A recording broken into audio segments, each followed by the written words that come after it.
Nous sommes en compagnie d'Axel Pierron, le directeur adjoint de Sustainalytics Europe du Sud, une filiale de Morningstar. Bonjour Axel. Bonjour Thomas. On va parler d'ESG ensemble aujourd'hui parce qu'il y a beaucoup de confusion, hein. On met un peu tout et n'importe quoi derrière cet acronyme.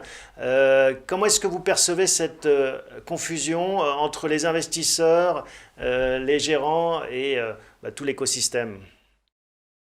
C'est-à-dire qu'il y a une confusion parce que le terme ESG, qui est d'ailleurs souvent utilisé comme un synonyme de durabilité, de développement durable, couvre différents aspects environnementaux, sociétaux, gouvernance, différentes stratégies. Et aujourd'hui, on voit bien qu'il y a une vraie limite de compréhension des investisseurs sur les différentes stratégies qui sont possibles dans l'intégration des données ESG. Et leur besoin, ou en tout cas leur envie d'avoir plus d'ESG, ou en tout cas de durabilité dans leurs investissements. Et il y a une récente analyse qui a été faite en France, où on voit bien que à la fois une grande partie des investisseurs, notamment particuliers, souhaitent intégrer une dimension ESG dans leurs investissements, mais quand on regarde les allocations, on se rend compte qu'en fait, uniquement 5% des assets aujourd'hui des investisseurs particuliers français intègrent une dimension ESG. Alors, c'est pour ça qu'on peut parler de 50 nuances d'ESG. Si on revient sur les grandes stratégies que l'on peut observer, stratégies de gestion, est-ce que vous pouvez nous donner quelques exemples? Oui, bien sûr. Alors, il y a une grande variété de stratégies pour intégrer le l'ESG.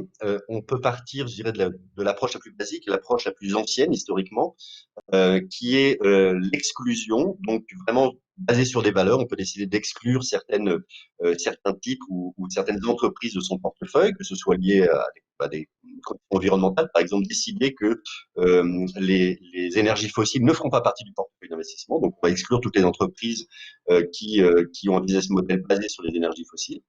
Ça, je dirais que c'est la première approche. Il y a le revers de la médaille qui est, ou en tout cas l'autre partie de la médaille, qui est l'inclusion. On va décider par contre là d'inclure des entreprises qui ont des modèles qui nous intéressent. Par exemple, de dire, ben, je veux investir dans des entreprises qui sont focalisées sur les énergies renouvelables ou qui ont un business model qui crée plus de liens sociaux, etc. Donc là, on est dans l'autre approche, hein, donc pas l'exclusion, l'inclusion. On peut aussi avoir une approche qui est une approche de risque, considérer que les risques ESG sont importants financièrement pour l'entreprise et donc faire une sélection, ce qu'on appelle la sélection best in class, où on va sélectionner des émetteurs sur leur capacité à bien gérer les risques ESG et donc avoir un portefeuille qui minimise ces risques-là. Donc là, vraiment, on est dans une approche de gestion de risque. On peut aussi avoir une approche qui est une approche à impact, investir, faire un portefeuille qui investit dans des entreprises qui ont un impact positifs en matière de d'ESG, soit environnementaux, soit sociétaux, etc. Et puis, même là, je dirais dans cette dimension-là, il faut voir aussi que faire un investissement durable ou en tout cas qui intègre une dimension ESG peut prendre plusieurs aspects. C'est-à-dire qu'on peut soit décider d'investir aussi dans des entreprises qui, dès aujourd'hui, sont vertueuses ou décider de participer au financement de la transition des business models d'entreprises qui ne sont pas encore vertueuses aujourd'hui, mais dont la tendance, ou en tout cas dont l'évolution part vers un modèle beaucoup plus vertueux. Est-ce qu'on peut prendre un exemple d'entreprise dans ce cas? Oui, alors, il y a un exemple qui est assez intéressant, qui est l'exemple de McDonald's. Donc, on peut retrouver dans certains fonds ESG, on peut retrouver une entreprise comme McDonald's, et ce qui peut surprendre certains investisseurs qui vont considérer que McDonald's n'est pas un représentant clair ou en tout cas clairement identifié de développement durable, et donc on peut être surpris de l'avoir. Mais à la fois, on peut considérer que McDonald's aujourd'hui, qui met de plus en plus en avant ses menus veggie avec des veggie burgers, passe sur un modèle qui est beaucoup moins dépendant de la viande animale. Et donc, on peut considérer que McDonald's est en train de faire une transition vers un modèle qui serait, in fine, plus durable. Donc, participe à ce financement-là. Donc là encore, je dirais, les deux approches sont valables. On peut considérer que McDonald's, c'est la malbouffe, je ne veux pas en être, ou McDonald's transitionne vers un modèle beaucoup plus durable qui est moins dépendant de la viande, et donc je veux participer à cette transition. Et c'est vraiment une question d'objectif. Il n'y a pas vraiment de jugement moral par rapport à ça. Oui, et c'est sûr que si on n'aide pas les mauvais élèves à s'amender, on va rester juste avec un petit univers de valeurs très vertueuses, mais qui ne changeront peut-être pas le monde et la planète, et ce qui est quand même l'ambition ultime, j'imagine, de l'investissement ESG. Alors, à propos de ESG, on a l'impression qu'en effet, toutes les entreprises maintenant affichent une volonté d'aller dans cette direction. On a vu les multiples stratégies d'investissement possibles que vous nous avez rappelées. Au final, on risque pas de s'y perdre et d'avoir de l'ESG partout et nulle part, et au final, ça sera plus un critère d'investissement? Non, je ne crois pas parce que l'ESG est en fait en pleine évolution. Les anglo-saxons diraient, je suis désolé pour cet anglicisme, mais un work in progress. C'est-à-dire qu'on avance dans l'ESG.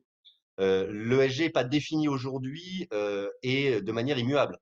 De nouveaux critères vont apparaître. Des critères de biodiversité, par exemple, l'utilisation de l'eau. Et on le voit très bien d'ailleurs avec les réglementations européennes qui aujourd'hui se focalisent beaucoup sur le climat pour derrière intégrer la dimension environnementale et donc de biodiversité. Donc déjà, Ça veut c'est dire quelque chose que, qui est en pleine évolution. Pardon, ça veut de dire nouveaux que, critères vont être ajoutés. Oui, ça veut dire, oui, c'est la difficulté et la magie du duplex, hein.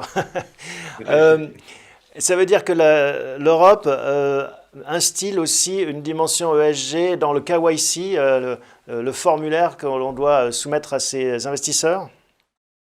Alors oui, alors ça c'est un autre pendant effectivement qui répondait d'ailleurs à la discussion à la première question que vous posiez, c'est-à-dire comment être sûr que les fonds ou les solutions d'investissement qui sont proposées à l'investisseur correspondent bien à son profil d'investissement en termes de ESG.